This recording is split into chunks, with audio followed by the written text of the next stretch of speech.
I posted a short about the ruins of the Old Tallangatta Railway station and I immediately received a comment from a viewer. I have one question. Why is it in the middle of a lake?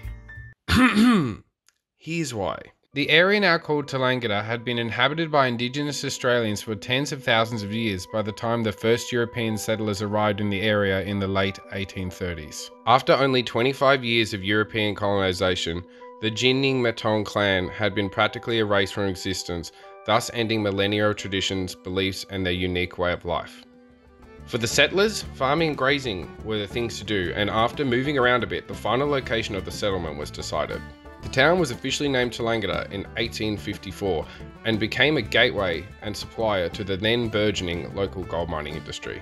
Not to be neglected by the Octopus Act, rail arrived in Tallangatta in 1891 and the town flourished. The new railway line into Tallangatta included a 1.55 kilometre long viaduct which took 2 years to build, but it was well worth it as the train slashed travel times, created jobs, allowed for speedy movement of freight, opened up new markets for local farmers and businesses, and hauled miners' heavy equipment with ease. By 1921, the train line had been extended all the way to Cudgera, requiring numerous impressive wooden trestle bridges.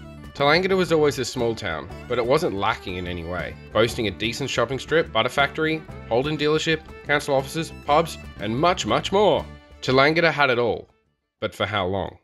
The town's existence was first put under threat in 1918 when the River Murray Commission selected the confluence of the Midamidda and Murray rivers upstream from Albury-Wodonga as the site for a major reservoir. Tallangatta's days were numbered, at least in its current location, that is. The first stage of the reservoir was completed in 1936. Luckily, the town was spared, but further expansion was imminent, with downstream regions needing more and more water for reliable irrigation. The dam wall needed to be heightened. In 1952, the townsfolk were informed that their entire town would need to be moved because it was going to be completely flooded by Lake Hume once the dam wall heightening was completed. Tallangatta was to be moved 8 kilometres west to what was then known as Bulga, and the train line would need to be diverted to stay above water. Moving soon took place, with a lot of timber buildings being loaded onto trucks and driven to new Tallangatta. Stone and brick buildings were demolished and some were rebuilt at the new Tallangatta. Relocation was an expensive exercise, costing £3 million, but it increased the capacity of Lake Hume to 3 million megalitres, which is about 6 times the volume of the Sydney Harbour. The new Tallangatta was opened on the 29th of June 1956, boasting all the amenities of the old town and more in a new, slick, mid-century look. As Tallangatta rocketed into the space age, the ruins of Old Tallangatta silently and slowly slipped away under the rising waters of Lake Hume. A few structures from Old Tallangatta, including the butter factory, were spared from inundation as they were above the high water mark, but the original Old Tallangatta was now essentially dead. As road transport rose to prominence, the Cudgera railway line saw less and less use and was officially decommissioned beyond Bandiana in 1981. Almost 70 years have passed since the town was relocated, and Tallangatta has now become famous as the town that moved in the 1950s. It's an architecturally interesting town for its display of relatively untouched 1950s streetscapes and architecture, with historic buildings that were trucked in from the old town peppered in amongst it.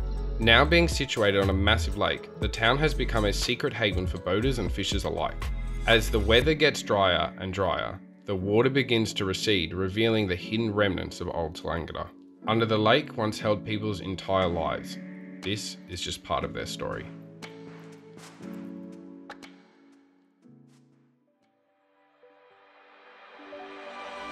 Alright, that concludes this aquatic railway history adventure. Thanks for watching. If you like railway history videos and abandoned buildings all filmed in Australia, please subscribe. I'm sure that you're already subscribed if you're watching this, but if you're not, please subscribe and smash like, or Troy Sivan is going to come to your house and tickle you when you sleep.